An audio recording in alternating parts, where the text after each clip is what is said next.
साम्राज्य फैलाया है तो वह है मुगल साम्राज्य। मुगलों ने भारत में 300 वर्षों से ज्यादा समय तक राज किया था। मुगल साम्राज्य के उदय का कारण था मुगल सम्राट बाबर। बाबर ने बहुत ही कम समय में भारत में मुगल साम्राज्य की स्थापना कर इसको जड़ तक मजबूत कर दिया था। तो आइए जानते हैं बाबर ने यह कैसे कर दिखाया। वीडियो स्टार्ट करने से पहले आपसे छोटी सी गुजारिश है, प्लीज इस वीडियो को लाइक कर दे। अगर आप हमारे चैनल पर पहली बार विजिट कर रहे हैं तो चैनल को सब्सक्राइब करना ना भूले, साथ ही बेल आइकन को भी प्रेस कर लें।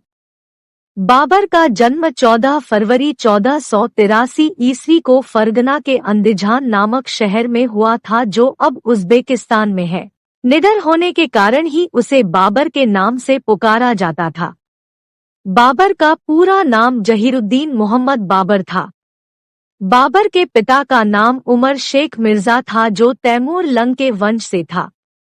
बाबर की माता कुतलुग निगार खानम मंगोल सरदार चंगेज खान के वंश से थी। इस प्रकार पिता की ओर से बाबर तैमूर लंग के वंश से था और मां की ओर से चंगेज खान का वंशज था। जब बाबर की उम्र मात्र 11 वर्ष की थी तो उसके पिता शेख मिर्जा की मृत्यु हो गई। पिता की मृत्यु के बाद बाबर फरगना का शासक बना। उसी समय बाबर के चाचा अहमद मिर्जा ने फरगना पर आक्रमण कर फरगना के कुछ हिस्सों पर अपना कब्जा जमा लिया तथा बाबर के मामा ने भी फरगना के कुछ हिस्सों पर कब्जा जमा लिया। बाबर इन सब से बिल्कुल भी नहीं घबराया, लेकिन बाद में अहमद मिर्जा ने बाबर से संधि कर ली और उन हिस्सों को वापस बाबर को सौंप दिया जिस पर उसने कब्जा जमा लिया था। उसके बाद बाबर ने अपने मामा महमूद खां को परास्त किया और अपना हिस्सा वापस हासिल कर लिया। बाबर बहुत ही ताकतवर शासक था। वह विशाल साम्राज्य की स्थापना करना चाहता था। इसी के उद्देश्य से 1496 ईस्वी में वह अपने पूर्वज तैमूर लंग की राजधानी समरकंद पर आक्रमण करने पहुंचा, लेकिन असफल रहा। 1497 ईस्वी में उसने फिर समरकंद पर आक्रमण किया और इस बार वह समरकंद पर अधिकार करने में सफल रहा और वह समरकंद से ही शासन करने लगा। लेकिन तभी बाबर बीमार पड़ गया, जिसका फायदा उठाकर बाबर के छोटे भाई जहांगीर मिर्जा ने फरगना पर कब्जा कर लिया। बाबर ने फरगना को पाने की कोशिश की, लेकिन वह असफल रहा। जब वह वापस समरकंद लौटा तो समरकंद भी उसके हाथ से चला गया। काफी समय के बाद बाबर ने फिर फरगना पर आक्रमण किया और उस पर अधिकार कर लिया। 1504 ईस्वी में बाबर काबुल पर अधिकार करने में कामयाब रहा। 1507 में बाबर ने कंधार को जीता और बादशाह की उपाधि धारण की तथा अपने पूर्वजों की उपाधि मिर्जा का त्याग कर दिया।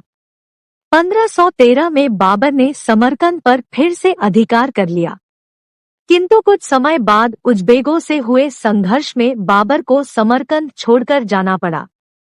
इस दौरान कंधार पर भी बाबर का अधिकार समाप्त हो गया। बाबर के पास युद्धों का विशाल अनुभव था। उसने विभिन्न युद्धों में अनेक नए प्रकार के कौशल सीखे। उसने अपनी सेना में तोपों को शामिल किया और एक मजबूत तोपखाने का निर्माण किया। कंधार और समरकंद पर अपना आधिपत्य खोने के बाद बाबर की नजर भारत पर पड़ी। बाबर ने भारत पर पहला आक्रमण 1519 ईस्वी में किया, जिसमें उसने बाजौर के किले पर आक्रमण किया। बाबर ने इस युद्ध में तोपों का प्रयोग किया। कुछ ही घंटों में हजारों सैनिक मारे गए। बाबर ने यहाँ के सभी पुरुषों की हत्या कर दी और महिलाओं और बच्चों को गुलाम बना लिया।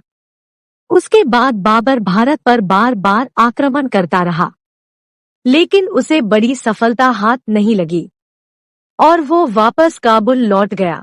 उस समय भारत की राजनीतिक स्थिति कुछ अच्छी नहीं चल रही थी। उस समय दिल्ली के सुल्तान बहुत सी लड़ाइयां हार रहे थे, जिस वजह से विघटन की स्थिति उत्पन्न हो गई थी। इब्राहिम लोदी, जो दिल्ली का सुल्तान था, एक सक्षम शासक नहीं था। पंजाब के गवर्नर दौलत खान इब्राहिम लोदी के काम से बहुत असंतुष्ट थे। इब्राहिम लोदी के चाचा आलम खान, जो दिल्ली की सल्तनत के लिए एक मुख्य दावेदार थे, बाबर को जानते थे।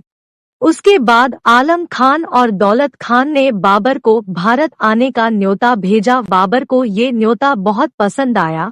उसे ये अपने फायदे की बात लगी और अपने साम्राज्य को बढ़ाने के लिए 1525 ईस्वी में बाबर विशाल सेना लेकर भारत की ओर बढ़ा। बाबर ने पंजाब पर आक्रमण कर उस पर अधिकार कर लिया। फिर 12 अप्रैल 1526 ईस्वी को पानीपत के मैदान में बाबर और इब्राहिम लोदी की सेनाओं का आमना सामना हुआ। बाबर पूरी तैयारी के साथ आया था, जबकि इब्राहिम लोदी ने अपनी अदूरदर्शिता के कारण पूरी तैयारी नहीं की। उसे अपनी विशाल सेना पर विश्वास था। 9 दिन तक सेनाएं एक दूसरे के सामने रही। फिर 21 अप्रैल को दोनों सेनाओं के बीच में भीषण युद्ध प्रारंभ हुआ।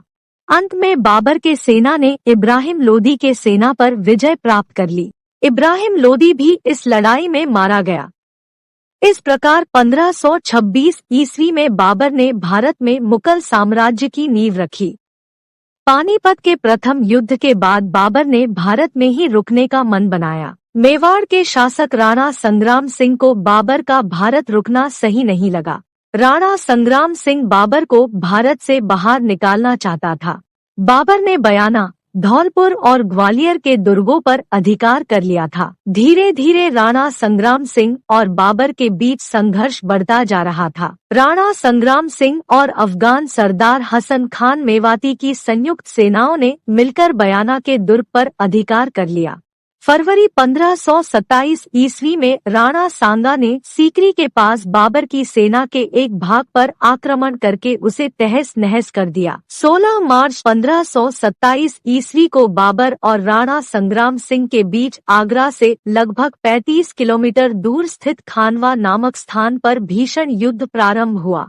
खानवा का युद्ध बाबर के समय में लड़ा गया दूसरा प्रमुख युद्ध था। बाबर ने खानवा के युद्ध में भी तोपों का प्रयोग किया। दोनों सेनाओं के मध्य भयंकर युद्ध हुआ। युद्ध के आरंभ होने के कुछ समय बाद राणा सांगा बेहोश हो गया, जिसके बाद उसके सरदार उसे सुरक्षित स्थान पर ले गए। राणा सांगा की अनुपस्थिति में झाला नामक सरदार ने युद्ध का संचालन किया, लेकिन बाबर के सैनिकों ने राणा सांगा की सेना को बुरी तरह पराजित किया। इस प्रकार बाबर ने खानवा के युद्ध में विजय प्राप्त की। खानवा का युद्ध जीतने के बाद बाबर ने अफगानों के विद्रोह का दमन करने की ठानी। इस समय अफगान सिकंदर लोदी के पुत्र महमूद लोदी की अध्यक्षता में संगठित हो रहे थे। बाबर अफगानों का दमन करने के उद्देश्य से जनवरी 1529 ईस्वी में आगरा से बिहार के लिए निकल पड़ा। जब बाबर चुनार पहुंचा तो बहुत से अफगान डर के कारण बाबर की शरण में आ गए। मई 1529 ईस्वी में मुगलों और अफगानों के मध्य घाघरा के तट पर भीषण युद्ध हुआ। इस युद्ध में अफगान बुरी तरह परास्त हुए, जिसके बाद अफगानों ने बाबर की अधीनता स्वीकार कर ली। घाघरा के युद्ध के बाद संपूर्ण उत्तर भारत पर बाबर का साम्राज्य स्थापित हो गया। घाघरा के युद्ध से लौटने के बाद बाबर काबुल जा रहा था, जहां की देखभाल के लिए बाबर ने अपने पुत्र हुमायूं को भेजा था। लेकिन लाहौर तक पहुंचने के बाद वह बीमार हो गया और वापस आगरा लौट गया, जिसके बाद हुमायूं भी आगरा आ गया। 26 दिसंबर 1530 ईस्वी को लंबी बीमारी के कारण आगरा में बाबर की मृत्यु हो गई। बाबर के शव को पहले आगरा में और बाद में काबुल में दफनाया गया। अपनी मृत्यु से पहले ही बाबर ने अपने पुत्र हुमायूं को अपना उत्तराधिकारी घोषित कर दिया था। बाबर के पश्चात हुमायूं मुगल साम्राज्य का दूसरा शासक बना।